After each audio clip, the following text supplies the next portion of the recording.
Our topic is the story of Uthman. Alhamdulillah, Rabbil Alameen.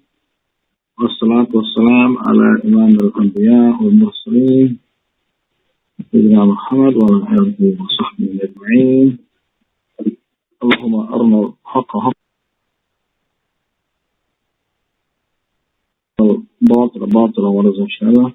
Dear brothers and sisters in Islam, Assalamu alaikum wa rahmatullahi wa barakatuh. Welcome back to this another of our sittings, and we are covering of the Khulafa al-Rashidin. Yesterday we covered Umar, and today mission we shall cover Uthman ibn Affan.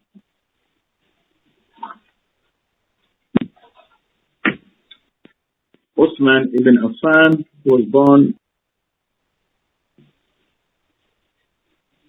579 CE, 577 CE, sorry. Uthman was born 577 CE. So that makes him 6 years younger than the Prophet. This means he was 6 years younger than the Prophet. Because the Prophet was born 571 CE. So if the Prophet was born 571 CE and Uthman was born 577 CE, the Prophet.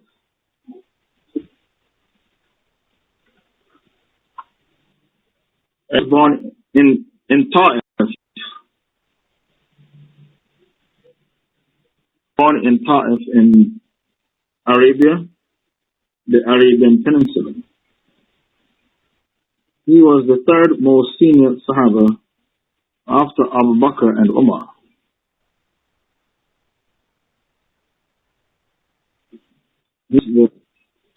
There is a hadith that says, we used to say in the time of the Prophet, the best from among us was Abu Bakr, then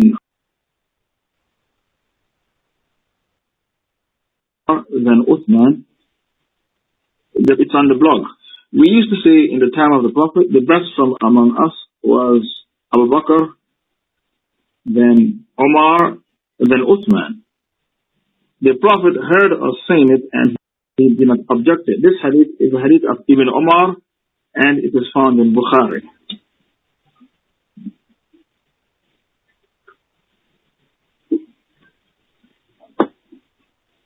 Okay, thank you for finding the hadith. That was quick. The hadith is on the blog, so it should take seconds to find. It's only problematic if it's not on the blog.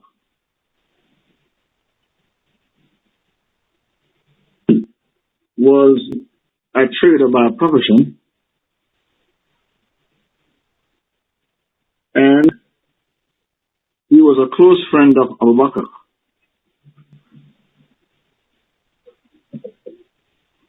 Uthman is one of the early converts to Islam, and it was because of the efforts of Abu Bakr that he embraced Islam. Abu Bakr took the da'wah to Uthman direct and invited him to Islam, and he embraced Islam. So Uthman is considered approximately the 5th person to embrace Islam. He's one of the early converts to Islam. It was from the efforts of Abu Bakr as-Siddiq that he embraced Islam. Man became very rich. Like his friend Abu Bakr, he became very rich from trade. Tijara. Tijara means trade. He became very, very rich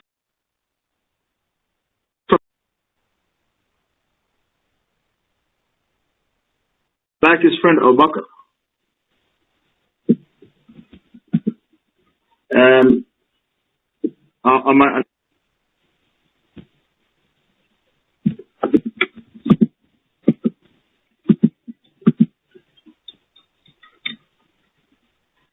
The admin, you have to leave when you are an admin, you have to leave your privacy open, because many people try to send you things and they can't get through to you.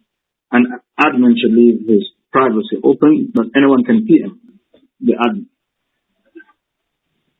Okay, we continue our dars. Uthman was tall and handsome and rich. Uthman was tall, handsome, and rich, and Uthman was from a powerful clan of Makkah called Banu Umayyah. He was from a very powerful clan of Makkah called Banu Umayyah. One of the most prestigious clans of Makkah. That's one of the most prestigious clans of Makkah, and they are known for being rich. That was a very rich, powerful clan. Muawiyah was from that same clan.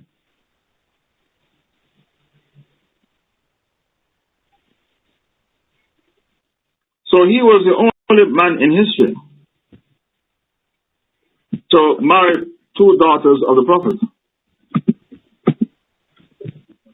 And he will be the only man in history to marry two daughters of the Prophet, because there is no Prophet after Muhammad. Because there is no Prophet after Muhammad, Uthman shall be the only man in history to marry two daughters of the Prophet. Could you please, on that, accept truth to have to post a hujjah? I don't like having to give the same instructions every day.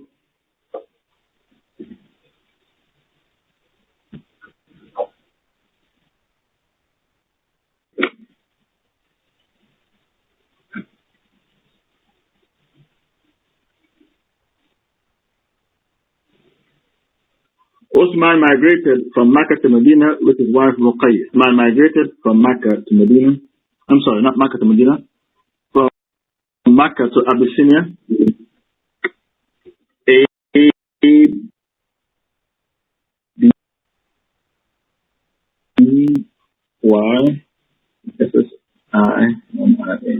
With his wife Ruqayyah. To escape the persecution of Quraysh.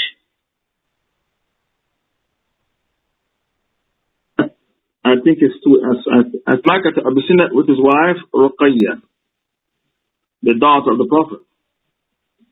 And Banu Umayyah wasn't happy that he embraced Islam. His clan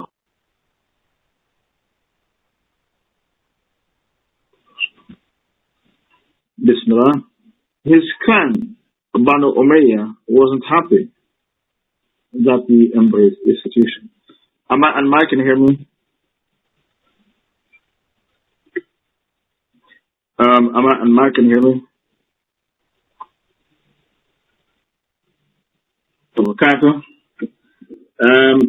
And Mike, whenever you give me a tool,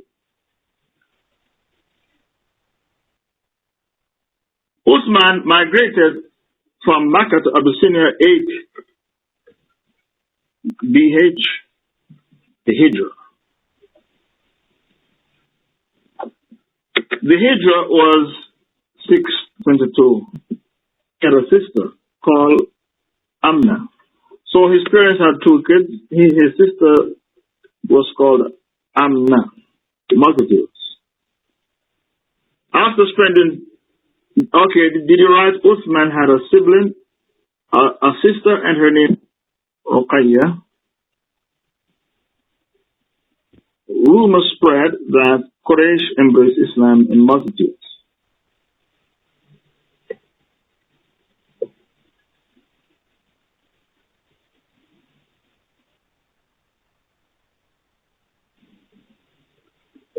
After spending 2 years in Abyssinia with his wife Ruqayyah, rumors spread that Quraysh embraced Islam in multitudes.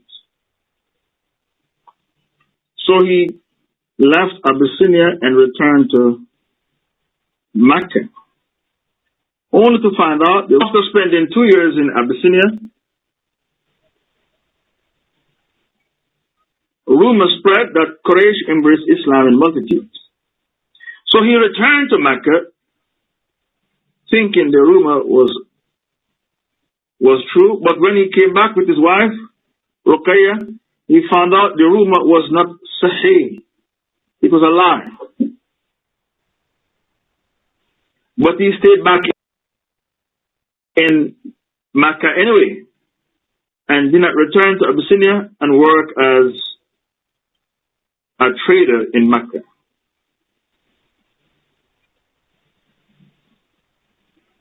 Please write what I'm saying, because what you're writing is misleading. Listen to what I'm saying.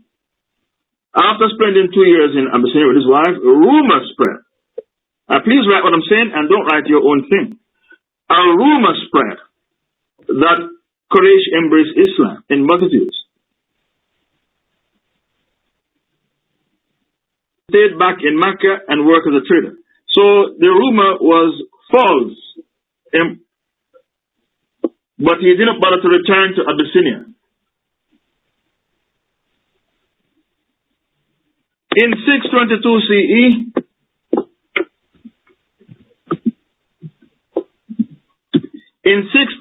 CE, before I mentioned that, when Uthman saw how the Muslims suffered the 3 years of sanction and embargo at the hands of Quraysh, after spending 2 years in Abyssinia, rumors spread that Quraysh embraced Islam multitude. But when he came back with his wife, he found out, that is a past tense, he found out the rumor was not sahih, it was a lie, but he stayed in Mecca anyway and began to work as a trader in Mecca. When Uthman saw how the Muslims suffered 3 years of sanction and embargo, during the embargo Quraysh unleashed against them, he took his camels and he went and bought food to feed the starving Muslims in the valley of Mecca. The kuffar went to the gate of Mecca and told Uthman to sell them the food. Uthman said, if you can pay me 10 times what I paid for it, I'll sell it to you. They said, nobody can pay you 10 times the amount. He said, I know someone who can pay me 10 times the amount. Allah. So when Uthman saw the Muslims starving in the valley, Uthman took his camels and bought food for the Muslims to feed the starving Muslims in the valley when Quraysh unleashed against them 3 years of sanction and embargo.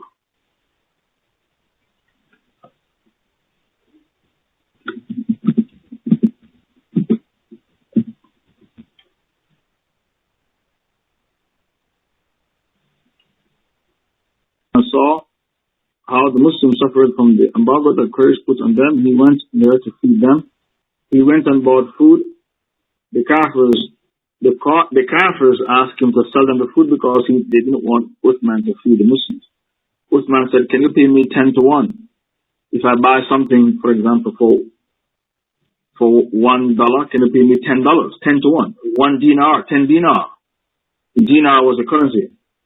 And they said, who can pay you 10 to 1? He said, I know someone who can pay me 10 to 1. Allah will pay me 10 to 1. Can you match that? And he fed the Muslims.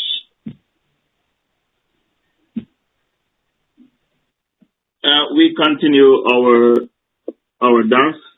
Am I speaking too fast? He went and took his camels and bought food for the Muslims in the valley when Quraysh gave them 3 years of sanctions and embargo. Okay. We continue our dars. In 622 CE, Uthman migrated with his wife Ruqayya to Medina. In 622 CE, Uthman migrated from Mecca to Medina with his wife. The same year, the Prophet migrated from Mecca to Medina, 622 CE.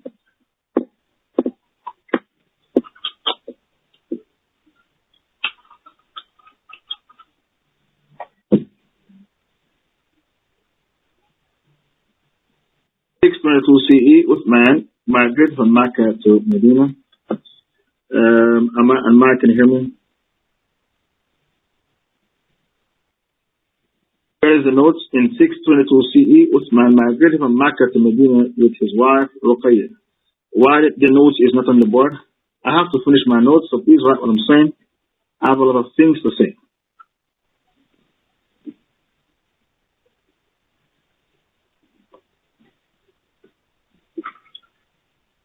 in 624 in 2AH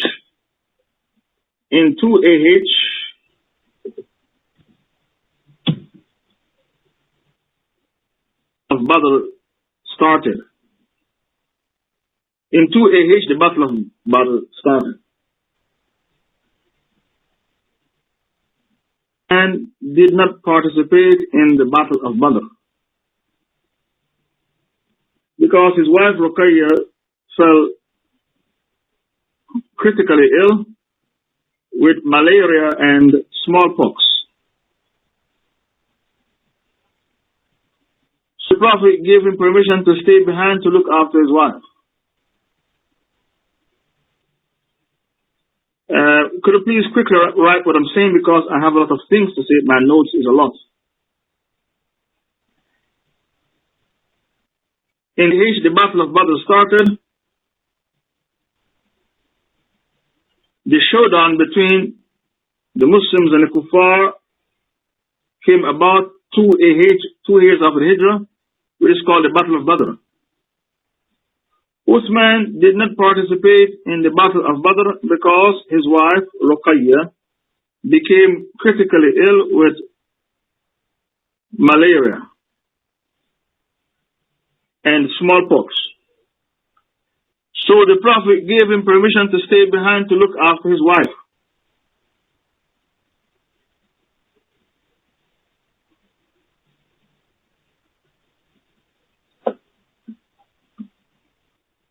Teach that the Muslims were victorious at Badr. The news reached Uthman that the Muslims were victorious at Badr, but Uthman could not celebrate because his wife Ruqayya had died from her illness. Reached Uthman that the Muslims were victorious, but he could not celebrate because Ruqayya died from her illness, and Uthman was devastated because they were a very close couple.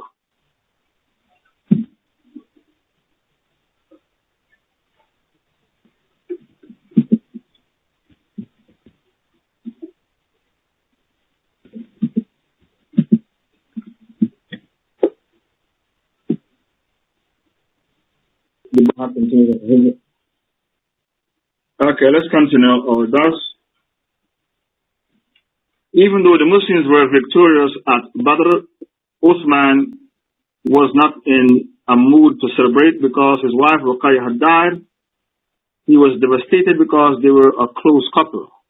Ruqayya was a daughter of the Prophet sallallahu alaihi wasallam.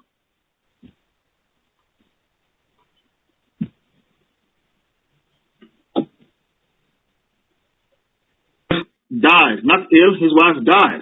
Please write what I say. His wife died, so he was not in the mood to celebrate. He was devastated. I didn't say his wife was ill, I said his wife died. Please write what I'm saying. He was devastated because they were a close couple.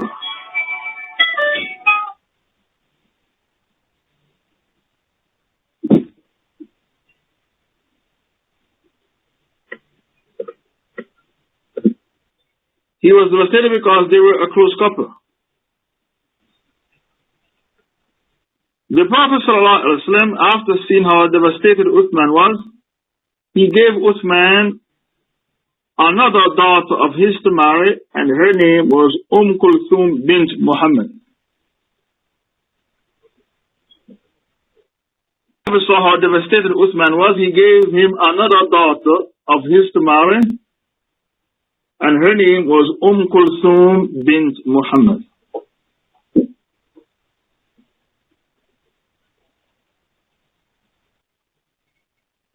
Maybe one person should take the notes. Okay, accept truth. Take notes for some time. Let's see if we can speed up, because I have notes to finish. I have a lot of things to say. And I want fast notes because I have a lot of things to say.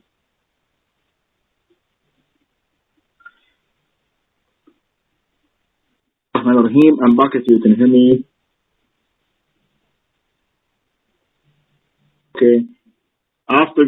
after getting married to Kulthum, the Ummah gave him the nickname Dhu Nurayn.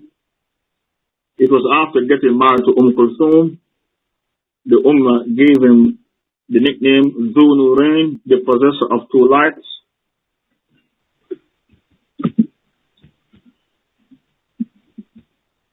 He became the only man in history to marry two daughters of a prophet, and he will be the only man in history to marry two daughters of a prophet. After getting married to Kulthum, the Ummah gave him the title Dhu Nurayn because he was the only man in history. After getting married to Kulthum, the Ummah gave him the nickname Dhu Nurayn, the possessor of two lights. This hadith is found in Bayhaqi, or Bring the Takhrij. Okay, shukran. Like Abu Bakr Siddiq, Uthman used to buy many slaves and set them free. Like his friend Abu Bakr Siddiq, Uthman used to use his wealth to buy many slaves and set them free, and was known for being very charitable. Not only was he wealthy, he was very charitable. When Uthman was very charitable with his wealth. And please put that in the notes. He was being very charitable like his friend Abu Bakr. He was charitable like his friend Abu Bakr. When Ali married Fatima, Ali didn't have any money. It was Uthman who paid the expenses for the nikah and paid the dowry as well. When Ali got married to Fatima, Ali didn't have any money. It was Uthman who paid the dowry as well as the marriage expense.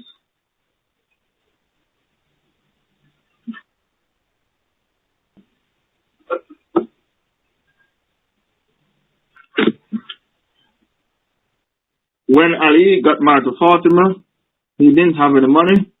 It was Uthman who paid the dowry and participated in the Battle of Uhud. Uthman participated in the Battle of Uhud.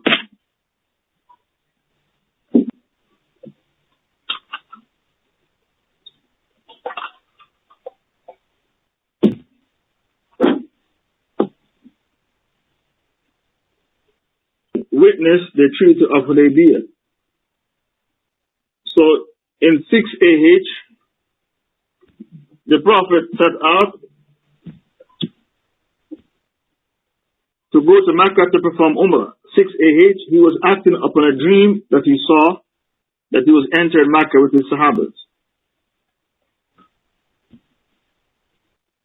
AH, the Prophet left Mecca to go to He left Medina to go to Mecca. The Prophet left Medina to go to Mecca to perform Umrah. He was acting upon a dream he saw. The pagans of Mecca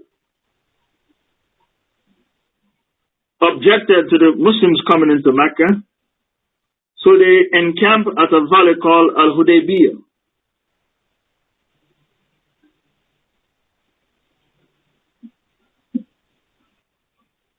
When the Kafirs heard that the Muslims were coming, they objected, so the Muslims encamped at a valley called al-Hudaybiyah. The Prophet will now send an envoy to negotiate with Quraysh on behalf of the Muslims, for the Muslims to be allowed into Mecca to perform Umrah, because they didn't come for war, they didn't have any weapons, they come with peace. They only want to perform Umrah, the minor pilgrimage.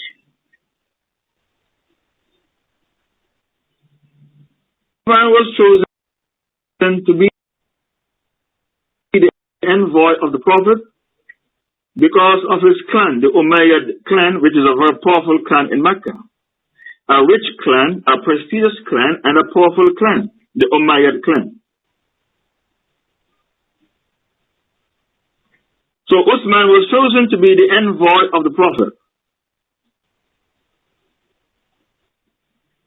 The Prophet wanted to send Omar, but Omar refused because his clan was not as powerful as the clan of Uthman.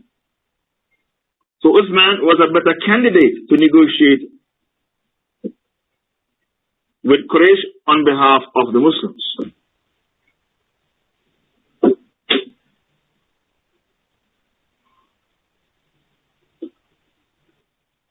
Uthman arrived in Mecca.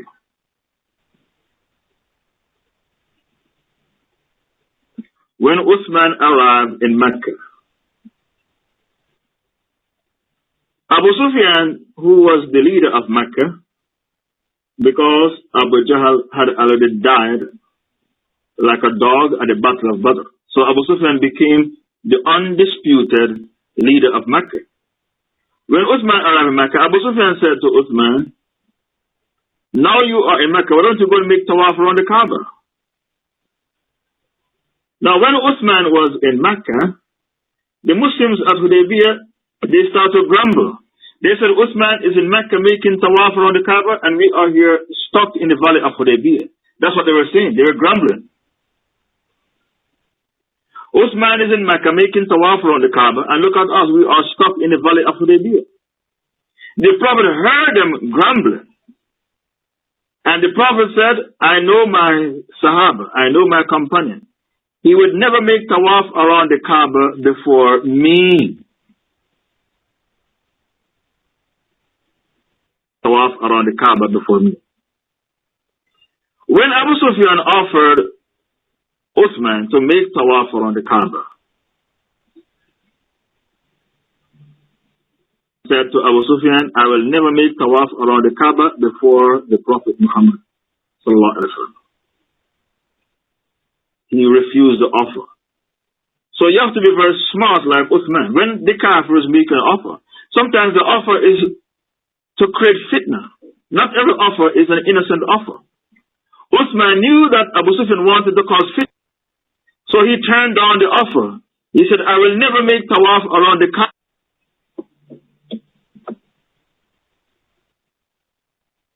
So the Prophet was right about his Sahabi, Uthman. The Prophet knew his Sahabas. The Prophet knew the character of each Sahaba. That's how intelligent the Prophet was. So when a girl approached the Prophet and said, Abu Jahl proposed to me, Muawiyah proposed to me, which one should I marry? The Prophet said, Muawiyah is tight, he doesn't spend on his woman. Abu Jahl, he beat his woman, so marry Usama. The Prophet knew the character of each Sahaba. That is a proper leader. That is a proper leader. He knew the character of each Sahaba in details. And he knew Uthman would never make tawaf around the Kaaba before him. And stayed longer in Mecca than expected, and rumors spread the Kafirs of Mecca killed Uthman. And stayed longer in Mecca than expected, and a rumor spread the Kafirs of Mecca killed Uthman.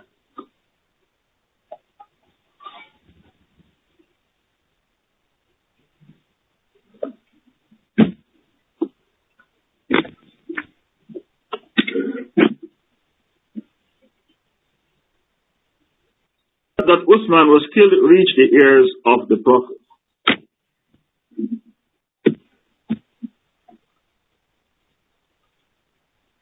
The rumor reached the ears of the Prophet.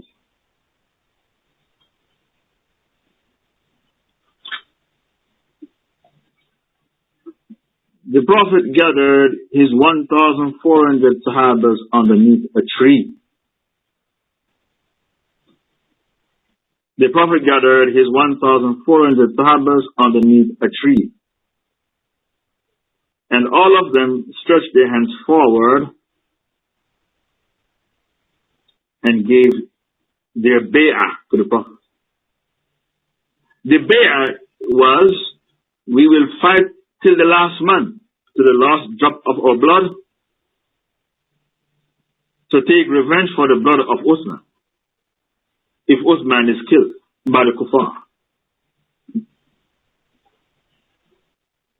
Pleased with the bay'ah, and Allah spoke about it in the Quran. The bay'ah was spoken about by Allah in Surah 48 verse 18. The bay'ah was that they would fight to death to take revenge for the blood of Uthman if the kuffar kill Uthman.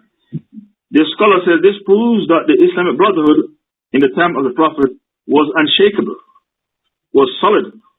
The Brotherhood, the Islamic Brotherhood was solid. The Brotherhood and the al-Wala wal-Bara. So Allah Ta'ala said in Surah Fath verse 18, لَقَدْ رَضِيَ اللَّهُ عَنِ الْمُؤْمِنِينَ إِذْ يُبَيْعُونَكَ تَحْتَ الشَّجَرَةِ. Indeed, Allah was pleased with the believers when they gave you the bay'ah, the oath of allegiance under the tree. He knew what was in their hearts, and He sent down Sakina upon them, and He rewarded them with a near victory. The near victory is the conquest of Khaybar that Allah is talking about in this ayah. The bay'ah which was given to the Prophet to fight till death to take revenge for Uthman, it proves the importance of Uthman in the eyes of Allah and His Rasul, in the sight of Allah and His Rasul.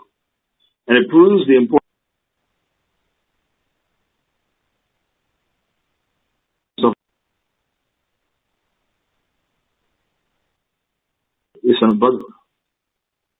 It proves that the Muslims are one body. This hadith proves, this ayah proves the Muslims are one body. When one part of the body is affected, the whole body feels promised the paradise. Okay, find the hadith which I was quoted. I learned it from the lips of my Shaykh.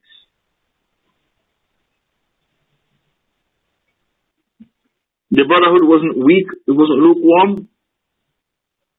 It proves the Muslims are one body. When one part of the body is affected, the whole body feels the pain. There is something else you need to know about the 1,400 Sahabas who took the oath of allegiance. The Prophet said, all of the people who gave me their bay'ah under the tree, the 1,400 Sahabas, all of them will be in paradise. I learned it from the lips of my sheikhs when we did the Tafseer of Surah Fath. Do you think you can find that hadith? The 1,400 Sahabas who gave the bay'ah to the Prophet under the tree, all of them shall be in paradise.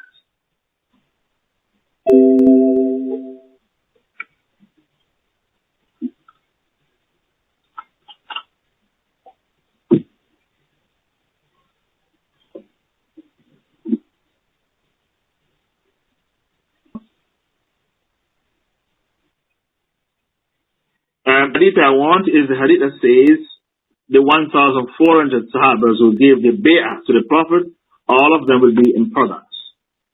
Can you find that hadith? I learned it from my sheikhs. So it's not just those who fought at Badr that will be in paradise, but those who participated with the treaty of Hudaybiyah and gave their bay'ah to the Prophet under the tree, all of them shall be in paradise.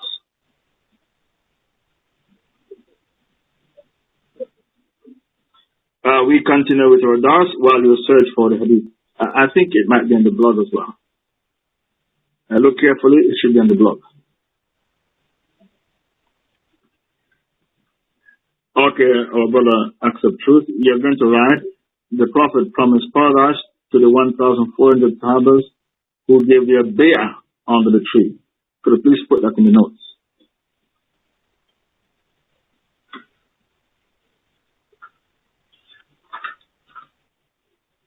Those who show allegiance on the tree will enter hell. Okay, thank you for the hadith. This is the exact hadith I wanted. This is the hadith I learned from the lips of my sheikhs when we did the tafsir of Surah Fath, Surah 48.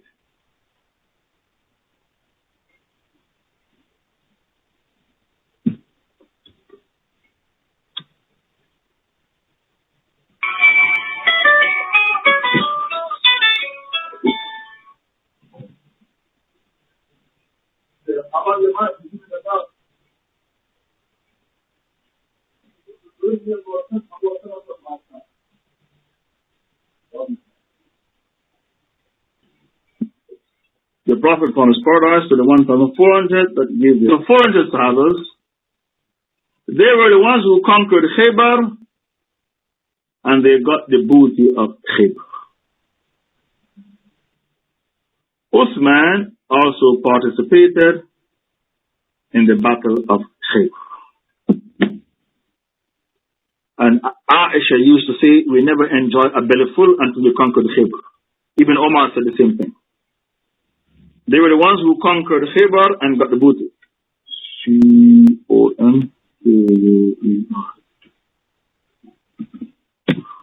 Uthman also participated in the battle of Khaybar. Aisha used to say, we never enjoyed a belly full until we conquered Khaybar. Even Omar said the same thing. We never enjoyed our full of dates until we conquered Khaybar. Do you think you can find that hadith? We never enjoyed a belly full until we conquered Khaybar. It's a hadith from Aisha as well as Ibn Omar. Because when they conquered Khaybar, they became rich, the Muslims. Uthman participated in the conquest of Mecca. We continue our dars. Where is the hadith? We never enjoyed a belly full till we conquered Khaybar. It's on the blog, so you should find it within seconds. And Uthman participated in the battle of Khaybar.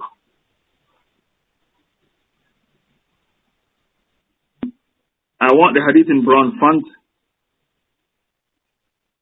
Why can't somebody else post the hadith? Why the person taking notes of to post the hadith? That's putting burden on the person to change from one font to the next font. Why can't somebody else post the hadith? Why the same person taking notes of the post the hadith? Uthman participated in the conquest of Mecca. Participated in the conquest of Mecca. When Mecca was conquered, his entire family embraced Islam. And they abandoned their antagonism towards Islam. Participated in the conquest of Mecca. After Mecca was conquered, his entire family embraced Islam. After Mecca was conquered, his wife Kulthum died.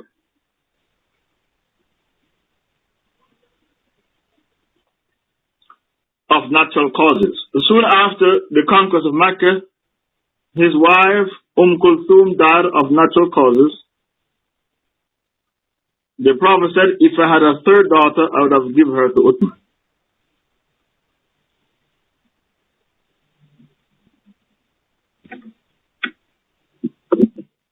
The Prophet said,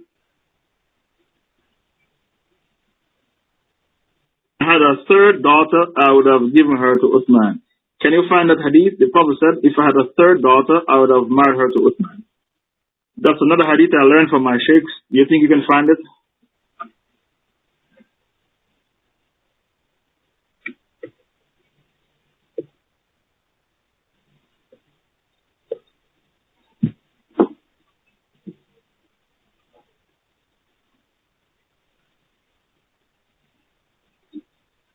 Find the hadith, if I had a third daughter, I'd have given her to Uthman.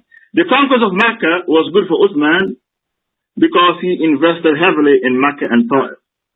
So his wealth was secure. The conquest of Mecca was good for Uthman because he had invested heavily in Mecca and Ta'if, so his wealth was now secure. Of the Tabuk expedition came, and the Prophet was getting ready to take on the Romans on the Tabuk expedition. The Muslims poured into Medina to join this expedition with the Prophet. It is a historic moment. It was a historic moment. For the first time, the Prophet was going to come face to face with the Romans himself.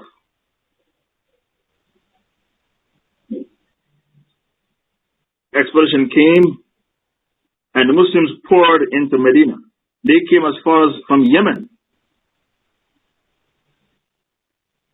The difference between the Tabuk expedition is that in other battles, sometimes the Prophet kept quiet about those battles and attack the enemy by surprise. With the expedition, it was different. He publicly announced, I'm going to take on the Romans. And many people from all over the Arabian Peninsula poured into Medina in multitudes because they want to join this historic moment.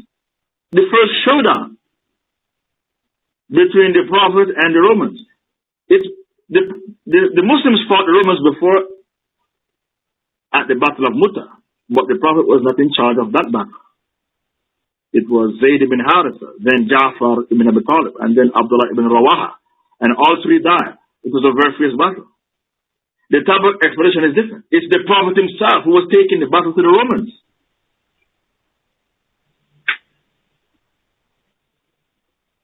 As far as Yemen poured into Medina to join this historic battle, the Tabuk expedition. Usman spent heavily to arm the Muslims at this battle. Even the Muslim women took off their gold rings and bangles and necklaces and gave it to Bilal for the Prophet to buy weapons to go to the battle. Spent heavily for this battle. It is after Uthman spent on the Tabuk expedition, the Prophet made a public statement. Anything Uthman did after this day, he won't be harmed. Okay, find the hadith. Nothing Uthman does after today, he won't be harmed because of how he spent on the Tabuk expedition to arm the Muslims.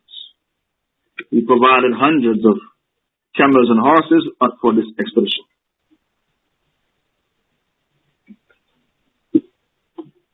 It was on this expedition, some Muslims came to fight with the Prophet against the Romans, and the Prophet told them, I don't have any animals to take you to the front line. The Prophet said, I run out of animals. I don't have any animals to take you to the front line. And they went back home and they cried, they shed tears because they missed the opportunity to go to jihad with the Prophet. It was a historic opportunity. Okay, nobody posts anything until the takhrij is provided. I think it's in Bukhari, Muslim. Nobody posts anything until I see the takhrij. Where is the takhrij? Nothing Uthman does after today will harm Uthman because of how he spent for the Tabuk expedition. Okay, I can see the takhrij. Tirmidhi, okay, you can write now because the takhrij was provided. It was on this occasion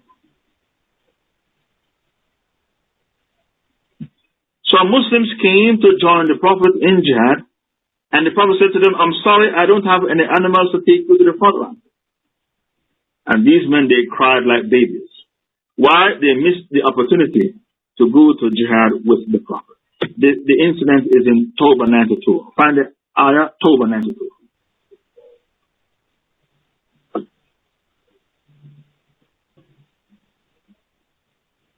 Came to join the Prophet. The Prophet said he did not have any animals for them. They cried as a result of not being able to go to jihad with the Prophet. Finish the sentence, not being able to go to jihad with the Prophet. Okay, where is the ayah? Tawbah 92. And those who came to you to be provided with mounts, and when you said, I can find no mounts for you, they came back while their eyes broken with tears of grief, and they could not find anything to spend. Okay, yes, this is the ayah. This is the ayah talking about the Tabuk expedition. People who were disappointed because the Prophet ran out of horses and camels to take them to the front line. And they cried because they missed the opportunity for jihad. That was a historic moment. When the Prophet announced he was taking on the Romans, and he made a public announcement. But the Romans, they refused to fight the Prophet. Because of what took place at Mu'tah, they got scared and they refused to fight the Prophet. but it was still a victory because the Arab tribes, they gave their bay'ah to the Prophet. So even though the Prophet didn't fight the Romans because the Romans refused to come face to face with the Prophet, they got scared. Still, it was a victory because the Arab tribes, when they saw the power of Islam, they gave their bay'ah to the Prophet.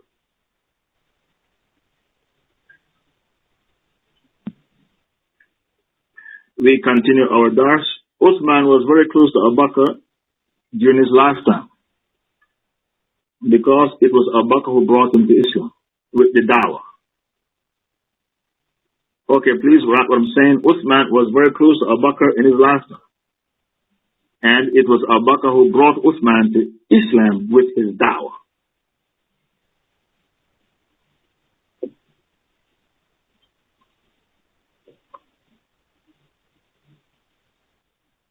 He was very close to Abu Bakr in his lifetime.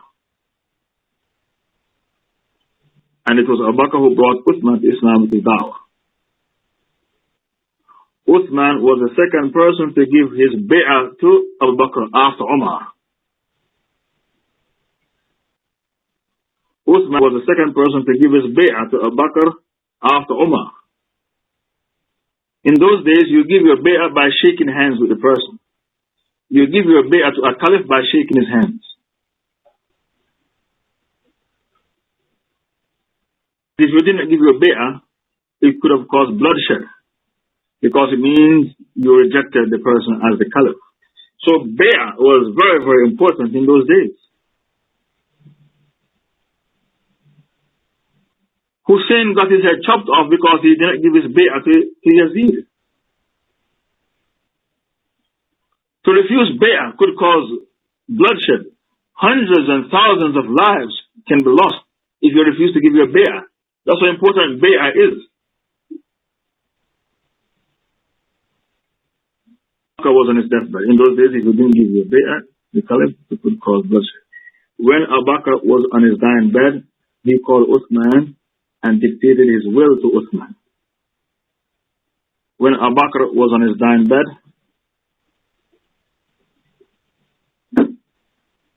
was on his dying bed, he called Uthman and dictated his will to Uthman.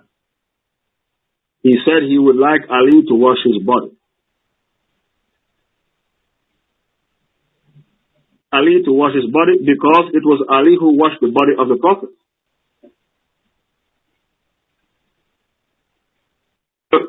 Stated in his will, he would like Ali to wash his body because it was Ali who washed the body of the Prophet.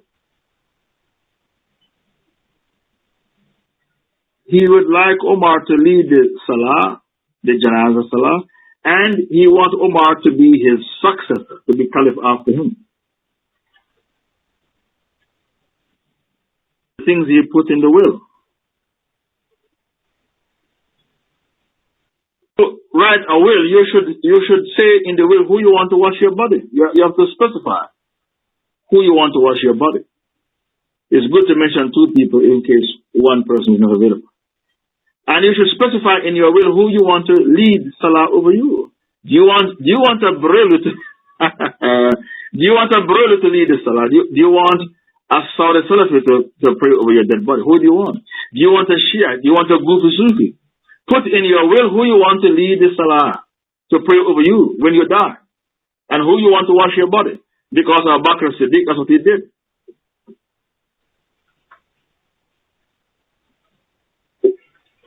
When Abu Bakr chose Omar to be the caliph, some people were grumbling and said, how can Abu Bakr choose such a harsh person to be a leader over us?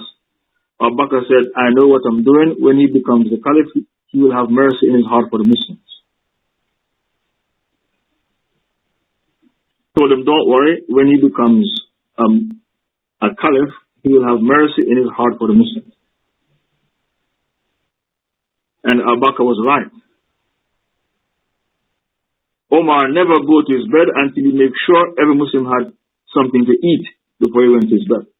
That's how much Omar loved the Muslims. He would never go to his bed until he was sure that every Muslim had something to eat before going to his bed. He couldn't sleep knowing that there's a Muslim out there who's hungry. As Abu Bakr predicted, Omar had mercy in his heart for the Muslims. Because leadership can change you.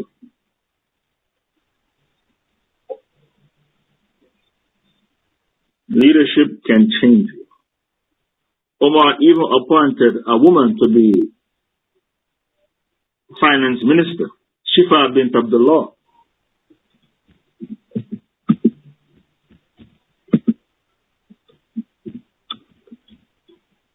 Appointed a woman to be his finance minister, Shifa bint Abdallah. That's how merciful he was to the Muslims. When famine came, he suspended the law of chopping off the hands of the thief. When famine came, he suspended the law of chopping off the hand of the thief. That's how merciful Omar was to the Muslims.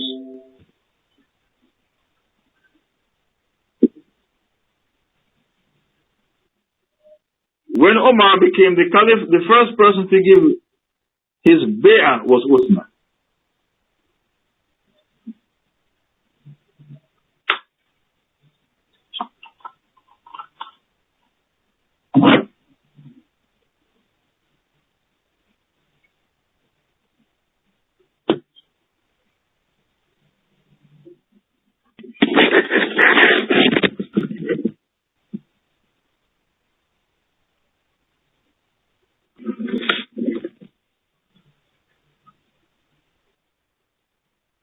Omar became the caliph.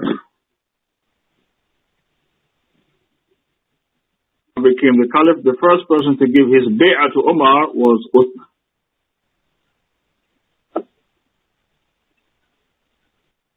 Okay, what I say, when Omar was stabbed by the fire worshipper Abu Lu'lu, he mentioned 6 men and said, choose your caliph from one of these 6.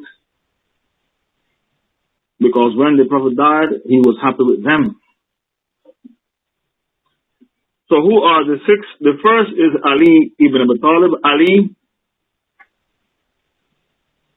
Uthman. The first Ali, Uthman, Abdurrahman bin Auf, Sa'd ibn Abi Waqqas, Talha and Zubair. The first Ali, Uthman, Abdurrahman bin Auf, Ali, Uthman, Abdurrahman bin Auf, Sa'd ibn Abi Waqqas, Talha and Zubair. These are the 6. So they had to go and hold a shura meeting, and then they decide from the 6 who is the best candidate to become caliph. The Westerners are so impressed with this method of Omar that in the Vatican they still use this method of Omar. It's called the method of Omar. When the Vatican wants to choose their pope, they use this method of Omar.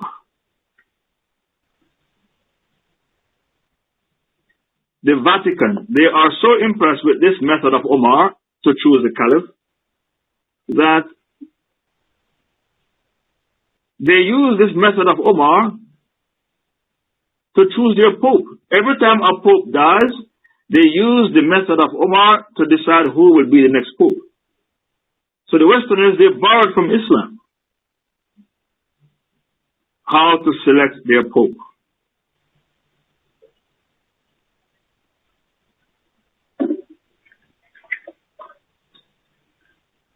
Meeting, Uthman emerged as the most suitable candidate. The Ummah was leaning towards Uthman. He was the most suitable candidate, and he emerged as the 3rd caliph. After the meeting, Uthman emerged as the 3rd caliph. Meeting, Uthman emerged as the 3rd caliph.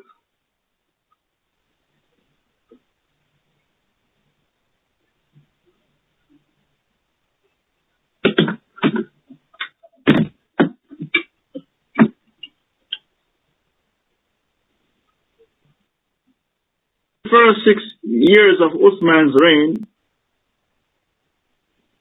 the first 6 years of Uthman's reign as Caliph was very, very successful. Conquered large portions of land, and they became wealthy.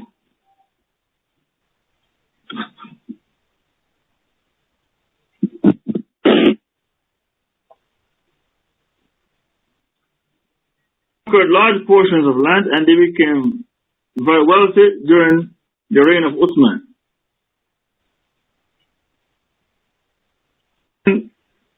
Style of leadership was different from that of Umar. Uthman's style of leadership was different from that of Umar. When he appointed a person as governor, for example, Egypt or Syria or Iraq, he did not interfere with the regional governors. They enjoyed autonomy. Sometimes they acted independent of the leadership in Medina. For example, Muawiyah in Syria, he enjoyed autonomy. They were able to do their own jihad, conquer their own places, and they control their own money, their own welfare. The governors, they enjoyed the leadership of Uthman because he allowed them autonomy and he didn't interfere. The central government didn't interfere with the regional government. The governor enjoyed his own autonomy. Leadership was the opposite. Omar controlled each region with an iron fist. When Uthman became the caliph, he autonomy. Everything was going fine until disaster struck. So what is that disaster? Everything was going fine. The Muslims, they became rich under Uthman. They enjoyed their autonomy. They conquered vast areas of land. Everything was going fine. Everything was hunky-dory until disaster struck. So what is that disaster? A Jew by the name of Abdallah ibn Sabah embraced Islam. And his intention was to do to Islam what Paul did to Christianity, to sow the seeds of discord and to fan the flames of fitna. From Yemen by the name of Abdullah ibn Sabah embraced Islam, but his shahada was fake. He came into Islam to spread fitna, to fan the flames of fitna, to sow the seeds of discord. He came to do to Islam what Paul did to Christianity.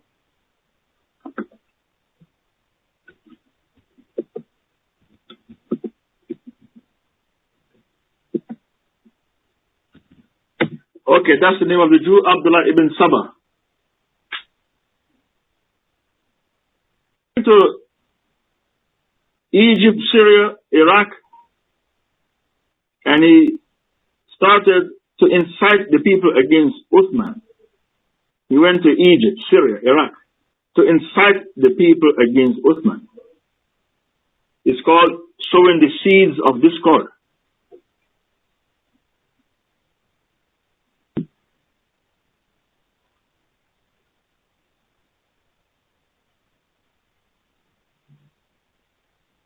To do to Islam what Paul did, because he went to Egypt, Syria, and Iraq to speak badly about Uthman. It's called sowing the seeds of discord. It is also called fanning the flames of fitna.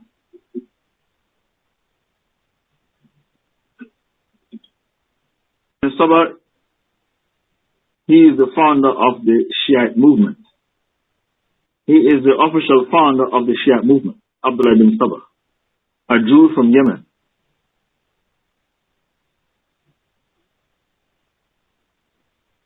To convince the Egyptians to march against Uthman. He accused Uthman of nepotism.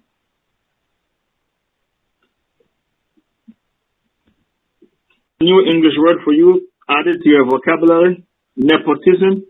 It means to love your family. Favoritism towards your family.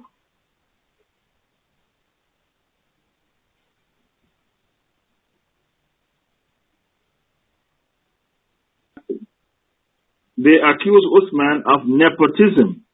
They said Uthman appointed his cousins as governors in Egypt, Syria, and Iraq, who were oppressing the people, and he refused to remove them from office. That was the accusation against Uthman. I can hear me. Where is the notes? They accused Uthman of nepotism. The admins, you read the person to take notes, and you're not watching the room. You have the person dotted for a very long time. I don't understand. You're supposed to watch the room. You're not watching the room. Sometimes people get kicked out of the room. You don't undot them. You're supposed to be alert. You're not alert. The person who's supposed to take notes, you have him dotted for many, many minutes. I have to finish my notes. I can't be waiting 1 hour to make one sentence. And please be alert and watch the room.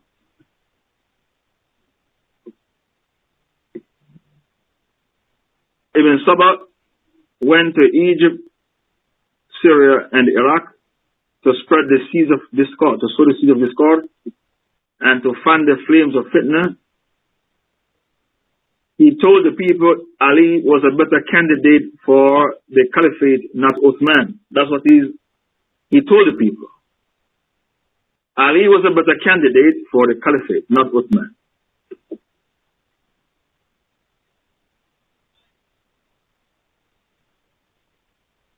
Whenever he goes to a province, he would tell the people there is a better candidate for the caliphate.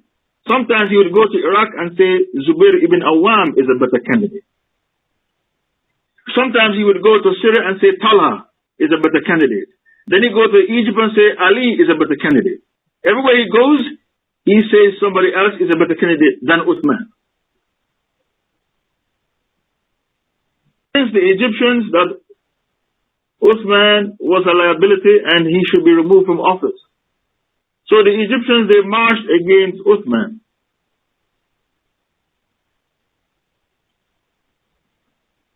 One of those who led the rebellion against Uthman was Muhammad ibn Bakr.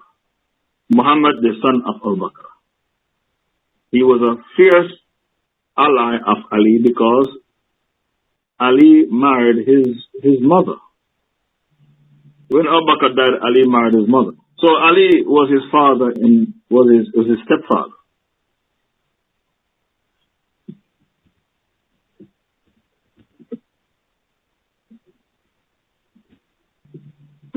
So why Muhammad ibn Bakr didn't like Uthman?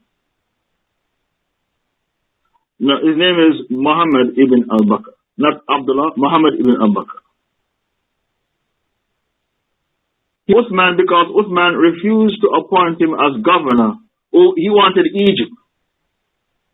He wanted a province. And Uthman did not appoint him as governor over a province. So he didn't like Uthman for that. Another person who led the rebellion against Uthman.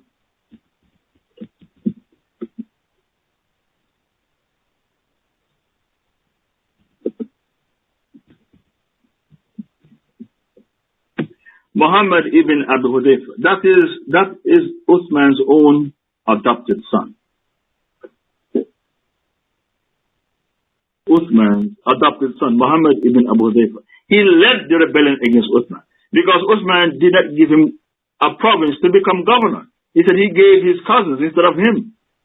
So they also joined the call for Uthman's removal, accusing Uthman of nepotism, giving governorship to his cousins and exclude others who are more deserving to be governor than them.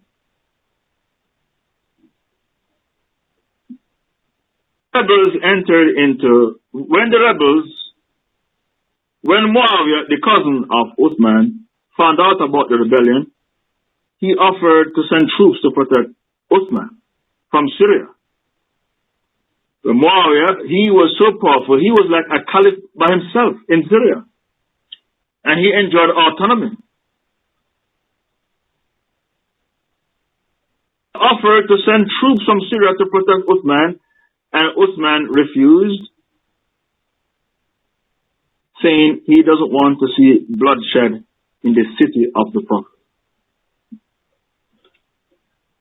He offered to send troops from Syria to protect Uthman.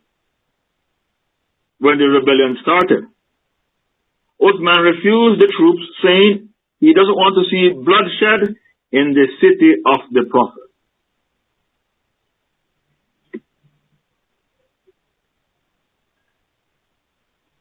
Chose the Hajj season to rise up against Uthman when all the senior Sahabas were on Hajj. They chose a perfect moment to rebel. They chose the Hajj season when all the senior Sahabas were at Hajj.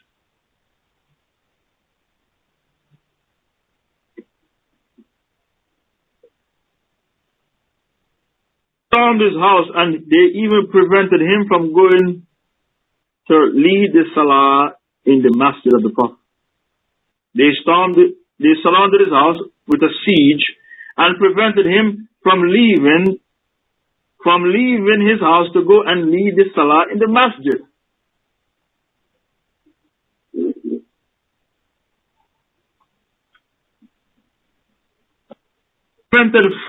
They prevented food and water to reach the house of Uthman.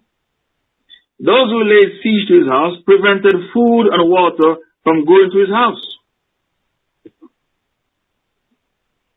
One of the fiercest supporters of Uthman was the Prophet's widow, Safiya bint Hayy, the Jewish widow of the Prophet who embraced Islam. She was one of the fiercest supporters of Uthman, and she tried to break the siege.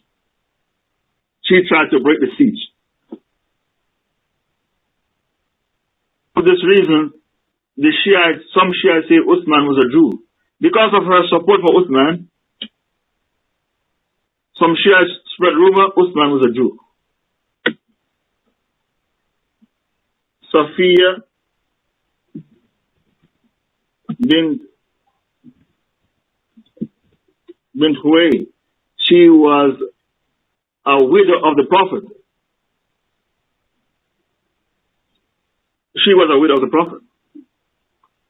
Because of her support for Uthman, there are people who say Uthman was a Jew, which is a slander. One day somebody said to Abu Hanifa, Uthman was a Jew. Okay, find the hadith where somebody said Uthman was a Jew and Abu Hanifa checkmated the person. This Shiite had a daughter who couldn't find a husband, and Abu Hanifa said, I found a man for your daughter, but he is a Jew. And the Shiite said, A'udhu Billah, how can you recommend a Jew for my daughter? Abu Hanifa said, you accuse the Prophet of marrying two of his daughters to a Jew. Okay, where is the hadith? It is found in Tarikh al-Baghdadi, where a Shiite said Uthman was a Jew. Hadith. And Abu Hanifa said, I found a man for your daughter, but he's a Jew. The Shia said, A'udhu Billah, how can you recommend a Jew for my daughter? Abu Hanifa said, you accuse the Prophet of marrying two of his daughters to a Jew. What is the hadith I'm asking you for? And for your daughter who is noble, wealthy, and is a hafiz. Uthman was a hafiz.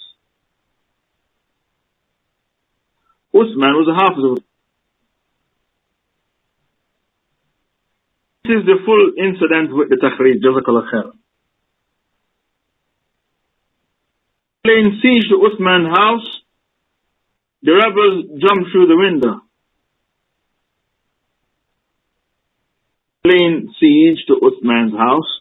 Okay, please write what I'm saying. After laying siege to Uthman's house, the rebels jumped through the window.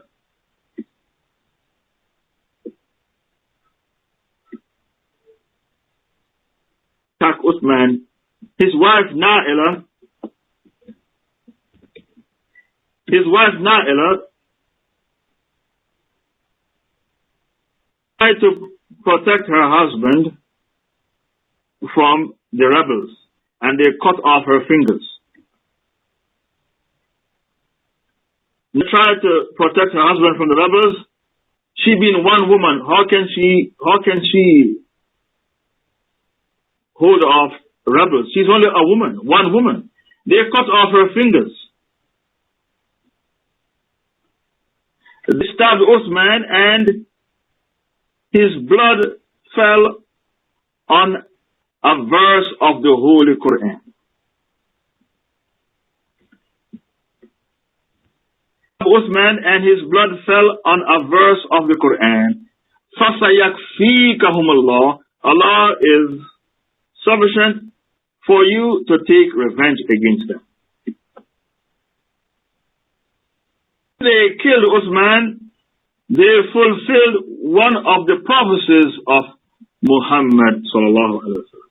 The death of Uthman fulfilled one of the prophecies of the Prophet Muhammad sallallahu alaihi wasallam. Okay, bring the hadith. The Prophet was on top of Mount Uhud, and it shook. He had with him Abu Bakr, Umar, and Uthman. And the Prophet said, "Be still, O Uhud, because on top of you is a Prophet, a Siddiq, and 2 Shaheeds." Okay, find the hadith. The death of Uthman fulfilled one of the prophecies of Muhammad sallallahu alaihi wasallam. He was on top of Uhud, and it shook. And he said, "Be still, O Uhud, because on top of you is a Prophet, a Siddiq, who is Abu Bakr, and 2 Shaheed." So Uthman knew he would be killed as a Shaheed.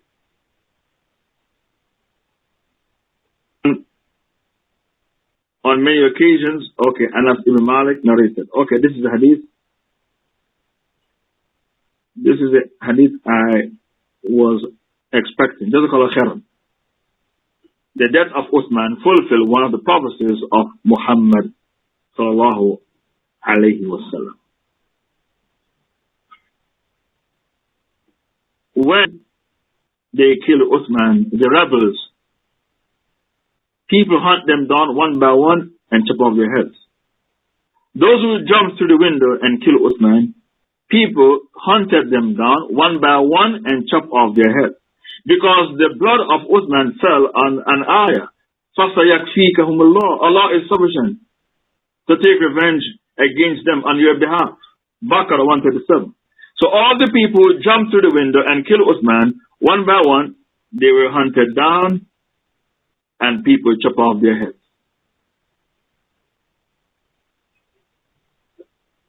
They were hunted down one by one, their heads were chopped off. They were decapitated. People hunted them down and severed their heads from their bodies.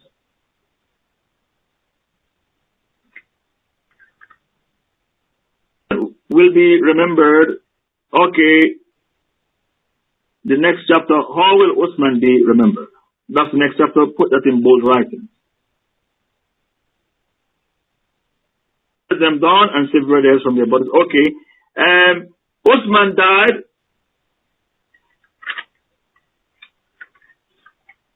Died 35 AH.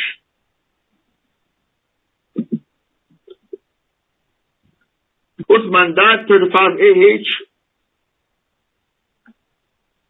Okay, Uthman died 35 AH. At age 79, and his caliphate was for 12 years.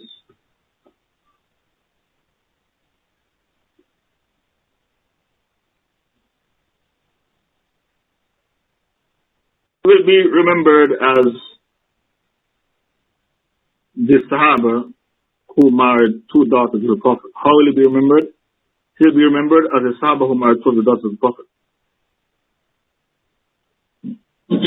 He will be remembered as the rich merchant who gave most of his wealth as charity to the Ummah, to alleviate the lot of needy Muslims. As the rich Sahaba who spent most of his wealth for the sake of Allah. As the rich Sahaba who spent most of his wealth for the sake of Allah. It will be remembered as a shy Sahaba. Remembered as a shy Sahaba. The Prophet was in his house and he didn't cover his leg when Abu Bakr came. He didn't cover his leg when Omar came, but he covered his leg when Uthman came. I think the admins brought the hadith already.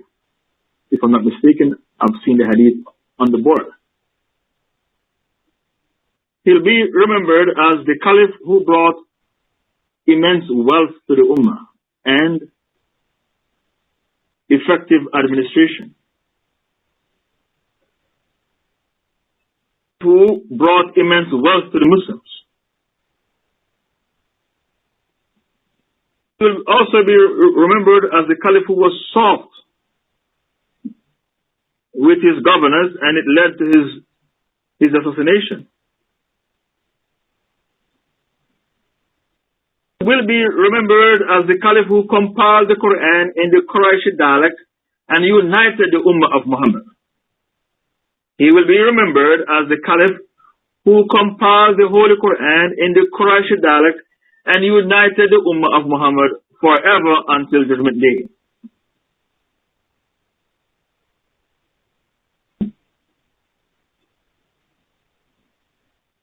Remembered as the Caliph who united the Muslims.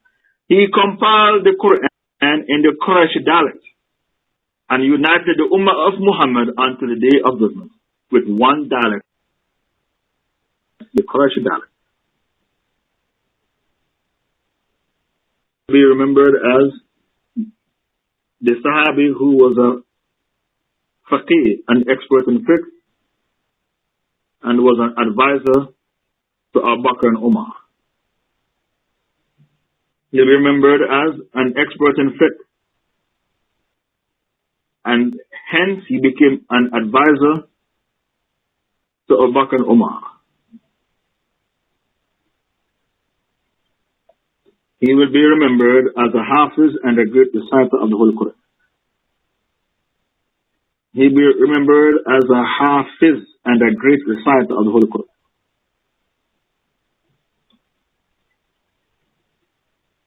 Uthman will be remembered as a Hafiz and a great reciter of the Quran. He was buried in Jannat al-Baqi with the rest of the Sahabas. His body wasn't washed because he died a shaheed, and you are not allowed to wash the body of a shaheed. He was buried in Jannat al-Baqi with the other Sahabas. His body wasn't washed because he died a shaheed, and you don't wash the body of a shaheed. I'll stop here for today.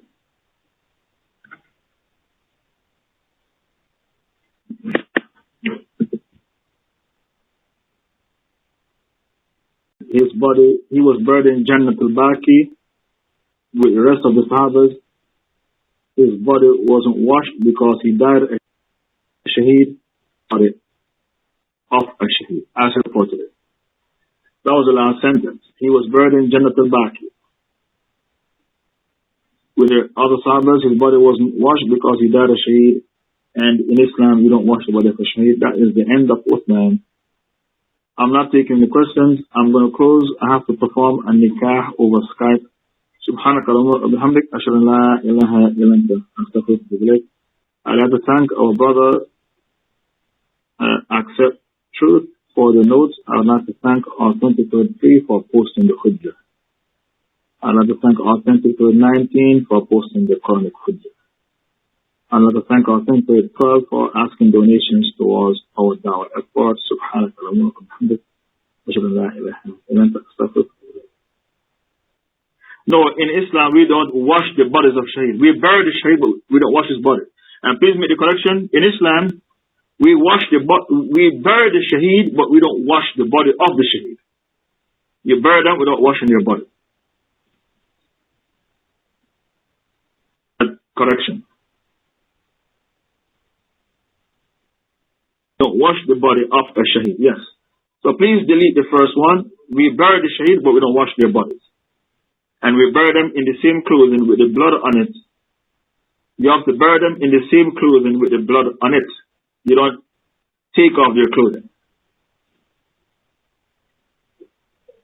I know yield the mic.